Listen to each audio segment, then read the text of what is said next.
Coucou mes lovers conscients, bienvenue à tous sur la chaîne Love Conseil. Ici on se dit tout et sans tabou.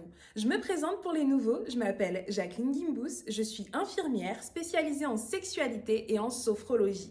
J'ai créé cette chaîne afin de faire de vous des hommes et des femmes ayant une sexualité et une vie sentimentale épanouie et consciente. Aujourd'hui, j'ai décidé d'aborder un sujet dont j'imagine vous n'avez jamais entendu parler.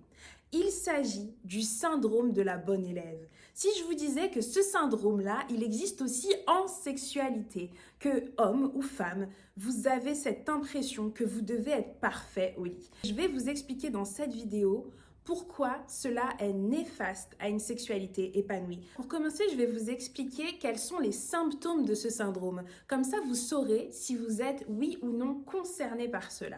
Alors, le premier symptôme, c'est la peur de décevoir. Le deuxième symptôme assez récurrent, surtout chez les femmes, c'est la peur de dire non quand on n'a pas envie. Ça peut être ne pas envie de faire l'amour tout court, ne pas avoir envie par exemple de faire une fellation, mais parce que vous voulez vous faire bien voir, vous avez peur que si vous ne le faites pas, il trouve que vous êtes nul au lit ou qu'il vous quitte pour ça, que vous soyez moins intéressante à ses yeux, donc vous vous forcez à le faire, vous avez peur de dire non.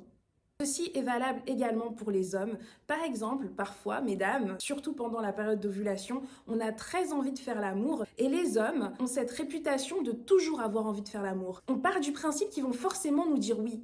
Donc certains d'entre eux se forcent à dire oui pendant cette période alors qu'en vérité, ils n'ont pas du tout envie de faire l'amour, qu'ils ne sont pas excités, que leur libido elle est au plus bas, ils sont juste fatigués, ils n'ont pas envie et ils n'osent pas vous le dire. Peur de passer pour un faible, de ne pas être assez viril, vous voyez ce que je veux dire? Donc ça va vraiment dans les deux sens. Le troisième symptôme, c'est le dernier que je donnerai en exemple, mais il y en a plein d'autres. Il s'agit de la recherche de la validation plutôt que de la recherche du plaisir. Alors, je l'ai déjà dit dans plusieurs vidéos, si je devais donner ma définition d'un acte sexuel parfait, ça serait l'échange de plaisir, c'est-à-dire avoir la capacité de donner autant que de recevoir du plaisir. Il y a des gens qui sont prêts à donner à fond, à faire en sorte que leur partenaire ait toutes les sensations possibles et inimaginables, mais ils s'oublient totalement. Ou alors, ils ne font pas attention à choisir un ou une partenaire qui les aimera et prendra ce temps de faire la même chose envers eux-mêmes.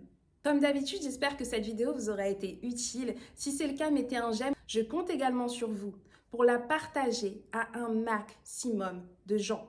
Plus on augmente la communauté des lovers conscients, plus vous avez la chance, l'opportunité d'en rencontrer un dans la rue, au travail ou sur des sites de rencontres.